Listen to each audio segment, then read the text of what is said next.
ভূপতিনগরে এনআইয়ের ওপর হামলার ঘটনায় ৮ দিন পরেও গ্রেফতারি শূন্য। ৬ এপ্রিল কিভাবে এনআইয়ের আধিকারিকদের টানা করা হয়েছিল, কি পরিস্থিতি তৈরি হয়েছিল, তার ভিডিও ফুটেজ পুলিশকে পাঠিয়েছে জাতীয় তদন্তকারী সংস্থা। এই নিয়ে কথা বলবো পার্থপ্রতিম ঘোষ, আমাদের প্রতিনিধি রয়েছেন এই মুহূর্তে টেলিফোন লাইনে। পার্থপ্রতিম, প্রথমত ঘটনার দিনের ভিডিও ফুটেজ পুলিশকে পাঠিয়েছে এনআইএ এবং একই সঙ্গে জানতে চাইবো ফরেনসিক পরীক্ষার জন্য ভাঙচুর হওয়া গাড়িটিকে চেয়ে পাঠানো হয়েছিল, সে বিষয়ে এনআইএর তরফ থেকে কি জানানো হয়েছে? দেখো, দুটি মামলা হয়েছিল, একটা এনআইএ দায়ের করা মামলা, একটা এনআইএর বিরুদ্ধে মামলা। এনআইএ দায়ের করা যে মামলা, সেখানে বলা হয়েছিল যে গত শনিবার দিন তারা যখন ভূপতিনগরে যায় এবং সেক্ষেত্রে কিন্তু তল্লাশি এবং আটক গেলে বা গ্রেফতার করতে গেলে তাদের হামলার মুখে পড়তে তাদের গাড়ি ভাঙচুর হয়, এনআইএর এক আধিকারিককে মার পর্যন্ত খেতে হয়। এই ঘটনা এখনো পর্যন্ত গ্রেফতার কেউ হয়নি। পুলিশের তরফ থেকে বেশ কিছু জিনিস চাওয়া হয়েছিল, তার মধ্যে থেকে এনআইএর তরফ থেকে কিন্তু পূর্ব মেদিনীপুর জেলা পুলিশের তদন্তকারী অফিসারের কাছে ভিডিও ফুটেজ বেশ কিছু পাঠানো হয়েছে।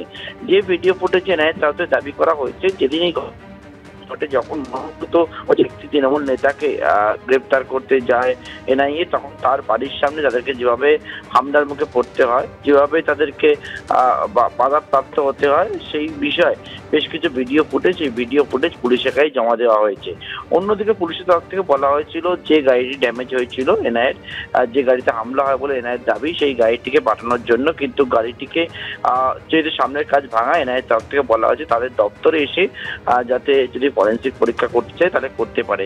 পূর্ব মেদিনীপুর জেলা পুলিশের তরফ থেকে যেটা সিদ্ধান্ত নেওয়া হয়েছে, এনআইএর দপ্তরে গিয়েই যে গাড়িতে হামলা হয়েছিল সেই গাড়ির ফরেনসিক এক্সামিনেশন করা হবে। কিন্তু তোমাকে বলে রাখবো, এই যে গোটা ঘটনাটি ঘটলো, সেই ঘটনায় ৮ দিন অতিক্রান্ত হয়ে গেল গত শনিবার থেকে। এখনো পর্যন্ত কিন্তু এনআইএ দায়ের করা যে মামলা, সেই মামলায় কাউকে কিন্তু গ্রেপ্তার করা সম্ভব হয়নি, কেউ গ্রেপ্তার হয়নি। যদি এখনো পর্যন্ত পুলিশের দাবি, পূর্ব মেদিনীপুর জেলা পুলিশের, তারা কিন্তু গোটা তদন্ত প্রক্রিয়াকে এগিয়ে নিয়ে যাচ্ছে। ধন্যবাদ। বেঙ্গালুরু রামেশ্বরম ক্যাফেতে বিস্ফোরণের ঘটনায় ২ সন্দেহভাজন আইএস জঙ্গিকে নিজেদের হেফাজতে পাওয়ার পর একের পর এক চমকে দেওয়ার মতন তথ্য সামনে আসছে। বিস্ফোরণের ঘটনা ঘটে ১ মার্চ, ১০ তারিখ অর্থাৎ ১০ই মার্চ এই ২ সন্দেহভাজন আইএস জঙ্গি তারা কলকাতায় আসে বলে জানা যাচ্ছে। এনআইএ সূত্রে খবর, ২৪শে মার্চ এই সন্দেহভাজন আইএস জঙ্গিরা কোথায় ছিল, অর্থাৎ যে রুট ম্যাপ পাওয়া যাচ্ছে এখনো পর্যন্ত ১০ই মার্চ থেকে শুরু করে ১১ এপ্রিল যেখানে যেখানে তারা ছিল, তার মধ্যেও একাধিক মিসিং লিঙ্ক রয়েছে।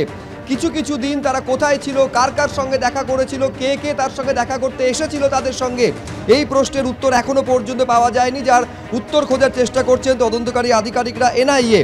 দীঘা থেকে দার্জিলিং, কলকাতা থেকে পুরুলিয়া, এই যে রুট ম্যাপ, সেখানে একাধিক মিসিং লিঙ্ক সামনে আসছে।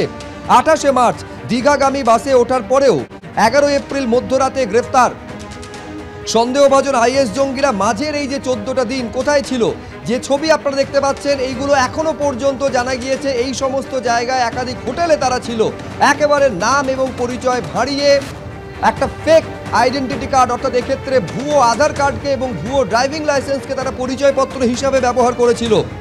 আধার কার্ডে যখন এত কড়াকড়ি, তাতেও জঙ্গিদের হাতে এই পরিমাণে আধার কার্ড কিভাবে আসতে পারে, ভুয়ো আধার কার্ড কিভাবে আসতে পারে? এনআইএ সূত্রে খবর, অন্তত ৩৫টা আধার কার্ড তাদের থেকে পাওয়া গিয়েছে, ভুয়ো আধার কার্ড।